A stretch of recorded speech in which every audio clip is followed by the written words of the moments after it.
ይህ ያጠፋናል። የእግዚአብሔር ቤተሰቦች ጥርቅ አድርገን አውጥተን የምንጥለው በጣም ክፉ በሽታ ማለት ዘረኝነቱ። ቅዱስ ሄራቅሊስ የሚያስተምረን ይሄ ነው።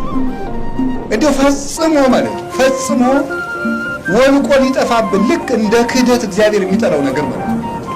እና ቅዱስ ሄራቅሊስ ዛሬ መድኃኔዓለምን እያከበርን አይደለም? መድኃኔዓለም የሚያስተምረን ይሄን ነው። የሚያስተምረን ይሄን ለዓለም አንድ ቀን የተሰቀለ እንደው እግዚአብሔር ይሰጥ። ለአፍሪካ አንድ ቀን፣ ለአሜሪካ አንድ ቀን ተሰቅሏል ክርስቶስ። ለዓለም አንድ ቀን የተሰቀለ። አሁን እኮ የዛሬ 20 ዓመት አንዲት ሴትዮ መጣ ነበር አዲስ አበባ። ምን ብለሽ መጣ? ኢየሱስን ወልጄ እያለች። አንድ ዓመት ይሆናታል። ምን ለምንድን ነው ደግሞ የወለድሽው ሲባል አይ ለኢትዮጵያውያን ልወለድላቸው ብሎኛል። እንዲሁ ሰው ሁሉ ቀልድ ያምርበታል እናንተ። እንዲህ ክርስቶስ ለዓለም አንድ ቀን የተሰቀለ መድኃኔዓለም ያልነው እኮ ለዚህ ነው። ክርስቶስ አንዱ በቃይ ነው። የእሱ ጽዋ አያዳግምም። ጽዋ እከኒ ጽኑ ወያረዊ፣ ያንተ ጽዋ ያንተ ደም አንዱ በቃይ ነው። ዓርብ የተሰቀልከው ለዓለም ሁሉ በቂ ጽዋ ነው ያለው። አያዳግምም።